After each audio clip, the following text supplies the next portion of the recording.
Hello everybody and welcome back to the Vindolanda excavation.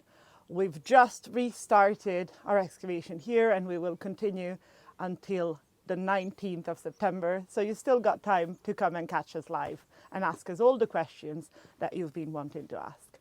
In the meanwhile, let me give you an update on what our Period 7 volunteers have achieved.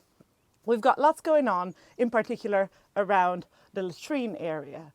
It's fascinating to look at how the different drains and the different floors here relate to one another and how they all feed into this structure. So as you can see right next to me, we've got the two holes that feed the channels that would have flushed the latrine into the berm at the bottom of the valley. But what we can see is that we've got different surface levels, different road levels, all associated somehow with this toilet. And here, in particular, is something fascinating.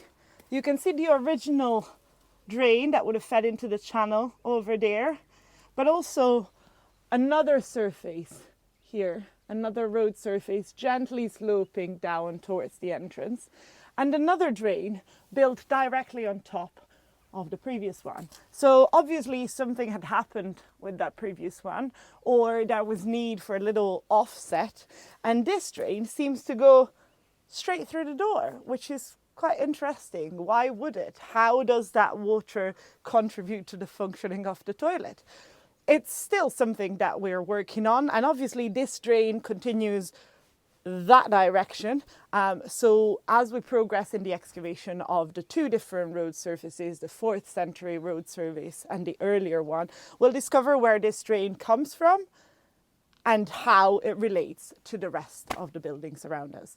It's been really tricky. The vast amount of stone in this area is hard to quantify, and there's about 40 to 50 centimeters of built up between the road that I'm looking at and the road that I'm standing on. So really, really interesting to see how 100 years of archaeology looks like. You could say that work in Period 7 has focused on answering questions that we'd been asking in our previous videos, such as how is the toilet fed and how many road surfaces are we looking at? How is the toilet accessed in the 4th century? And also, what is the mysterious lump on the rampart that we've been looking at for the whole season? Different hypotheses were thrown out. We were hoping it could be an earlier latrine or maybe a workshop. So we've decided to investigate this area and pull a section right through the really interesting mound. So you can see the section over there, and what it does reveal is that there isn't a wall per se underneath the sort of bump, the square bump that we've been looking at for the majority of this season. It looks like that is in fact the structure, or if not that, that it is the echo of something that's lying much deeper. This is a habit that the Romans have, that our inhabitants here at Vindolanda have, and it is to build larger structures when they're fighting subsidence underneath. So you can see it in the extramural settlement as well, where large blocks of stone are used in the 4th century to combat the fact that the whole site is sort of sinking into the anaerobic levels that have originated here at Vindolanda.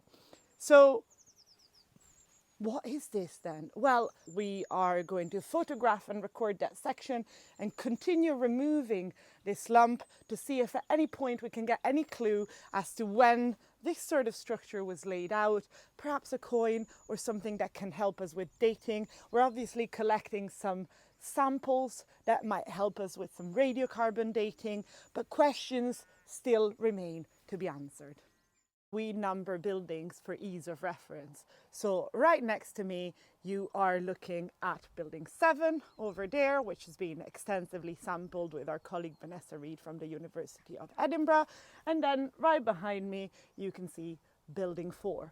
And these two are some of those 4 meters wide, 18 meters long, east-west oriented building.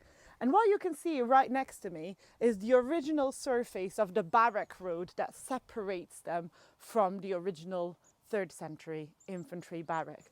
So if we follow this road down this way, we can start to see how the east-west oriented buildings relate to an underlying north-south oriented one. You can see the wall right here.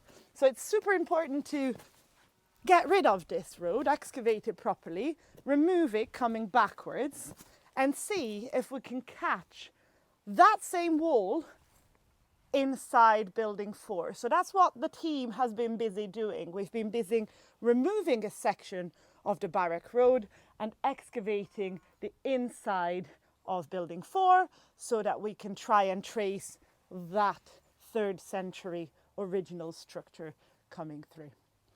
This period has been all about the everyday finds. We've had little bracelets, lots and lots of iron, lots of nails. We had interesting bits of pottery, but I would say the star find of this period has been a rather lovely intaglio with an animal figure on it. And the intaglio represents an animal which could be a bison. And it looks like it's still encapsulated into a sort of irony ring.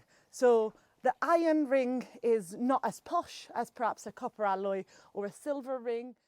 We are entering into the final 2 weeks of the excavation season here at Roman Vindolanda. It's been a wild ride and we've got lots of things that we would like to be doing. However, time is limited and it's pressing. So I don't think we'll be taking any more grass. We will be focusing on what we've already deturfed. We will be focusing on opening up the areas I've talked about today in this video and finishing answering those questions.